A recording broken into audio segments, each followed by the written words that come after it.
Hello students, uh, welcome you all for the continued part of a module number 1, Introduction to the SIM and Automation. Now, in this third PPT, we'll go through the automated production lines and assembly systems. So, what do you mean by automated flow line? See, automated flow line is consisting of number of workstations arranged in a systematic manner to convert from the raw material into a final product. Automated flow line is consisting of number of workstations, automated transfer lines, and convert it into the raw material into a final product. Now, in the diagram, you can see here the workstations. So, production automation. So, number of workstations are used here. According to the part, the workstations are nothing but automated machines. Workstations are nothing but automated machines.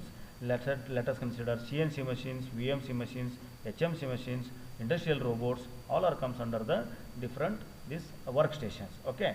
Now, to produce a component, so the number of workstations are required, and to transfer the work part from one station to the another station, the transfer lines are going to be required. So, automated flow line is consisting of a number of workstations, automated part handling system, automated storage system, buffer system to convert it from raw material into a final product is known as a automated flow line. Now, automated flow line configurations or flow line configuration. This is the most oftenly asked question in the examination, VTU examination. What are the different types of flow line configurations or automated configurations? So, there are three types of configurations are there: inline configuration, segmented inline configuration, rotary configurations. Okay, we will see one by one. The very first one is known as a inline configuration. It is the most simple and popularly used automated flow line configuration. It consisting of number of workstations, the automated part handling system, automated storage system, buffer system to convert from raw material into a final product. It is in the straight line. That's what is known as a inline. So, the different workstations required to accomplish that particular components are systematically arranged in a straight line. That is known as a inline automated this flow line configuration. Now, what are the drawbacks of this? The drawback of this inline configuration is nothing but the floor space required for this configuration is maximum, because all the workstations are arranged in a straight line. That's why the floor space required for this type of configuration is a high one. That is the main disadvantage of this inline configuration. So, here see here starting base parts, completed parts means it is the raw material and it is the final product, right? Then number of workstations, it may be a automated drilling machine, automated milling machine, automated capstan lathe, it may be a turret lathe, it may be a assembly system, it may be an inspection system. Okay. So, the starting from raw material to the final product, it is done with the help of a automated system. Inline means all this automated system which consisting of a workstation, part handling system, storage system, inspection system, assembly system, these are arranged in a straight line. The workstations are arranged in a straight line is known as a inline configuration. And the drawback of this configuration is nothing but the floor space required for this configuration is very high. Okay, to maintain or to made the straight line configuration, we need the maximum space. That is known as a inline configuration. Second one is a segmented inline. Segmented inline in the sense the number of segments are used. So, L shaped, U shaped, rectangular shaped, we will discuss one by one. Here, so segmented means here this is one segment, this is one segment. So, in the L segment, the number of workstations are arranged with the two segments here, right? This is one segment, this is one segment. So, these two segments are perpendicular to each other. The number of workstations are meant in the both two segments, and the drawback of lengthy floor required in the inline configurations has been overcome with the help of this L type of a segmented configuration. Segmented means here the two segments are connected perpendicular to each other. Therefore, the floor space required for this type of configuration is a less one, and the number of workstations are systematically arranged in a according to the shape, because here it is a L shape, here it is a U shape, here it is a rectangular shape, right?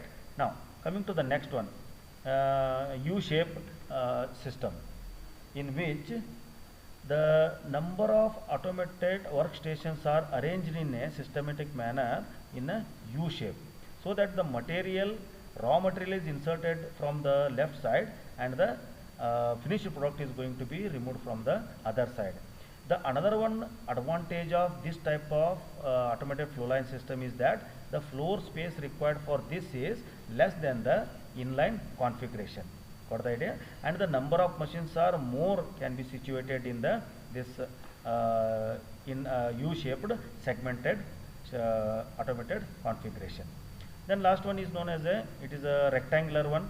Here the number of components are systematically arranged and the components are going to be removed at the end. Okay, this is the second type of automated flow line configuration. Now last one is rotary configuration. See, rotary configuration as shown in the figure, it consisting of a number of workstations which are set on the circular table, and this circular table, it is going to be indexed. What is indexing? Indexing is the process of dividing any number of equal parts on the outer periphery of the work surface. So the table is going to be indexed, and the workstations are going to be mounted on the outer periphery of this table. So according to the process or sequence of operation, this table it is going to be indexed, and each and every component passes through this number of workstations to accomplish or finish the component. So starting part is in here. So once the part is transferred to here, then it is indexed by 1/6. How many machines are there? 1, 2, 3, 4, 5, 6. So the table is indexed by 1/6 of a revolution, so that the part is transferred to a next machine. Similarly, if you continue this procedure, automatically the final product or completed product is going to be out. The main advantage of this is the floor space required for this type of configuration is very less. Got the idea? The floor space required by this type of configuration is very less, that is the rotary. So three types of configurations, remember. One is the inline, that is the straight line. Segmented, the three types, L shaped, U shaped and rectangular, and last one is known as a rotary configurations. Okay. Then coming to the buffer storages or storage buffers. What do you mean by storage buffer? Buffer is nothing but it is a temporary storage, right? In computer we are telling this buffer as a temporary memory. Here in the automated industries, the storage buffers are referred to these are used for storing the component for momentary or some particular time we are going to be store the components. That is the temporary storage. We can say that temporary storage is known as a buffer storage or storage buffers. Now how this buffer storages are going to be used? So here the automated flow line is there, right? So here 4 number of workstations are there, here 4 number of workstations are there. It is known as a upstream, this is known as a downstream, right? In between the storage buffer is going to be made. Now the raw material is entering into the upstream system, and it passes through the number of workstations and it is transferred to the storage buffer, where the semi-finished components are going to be stored here, and eventually as required by the upstream, the components are loaded to the upstream workstations, so that the work should not be stopped. For example, let us consider now if any one machine get breakdown here in the upstream, if the any one machine or workstation get breakdown in the upstream, so no components are going to be produced. In that situation, the storage buffer is utilized, and the stored component which is taken from the upstream, that has been transferred to the downstream, so that the production should not be stopped. and meanwhile that workstation is going to be repaired. For this reason, the storage buffers are going to be used. So there are several reasons why we need the buffer storages. To reduce the impact station breakdown, as I told you, in the automated flow line system, if any one machine get breakdown, so entire system is going to be stopped. That should not be happen.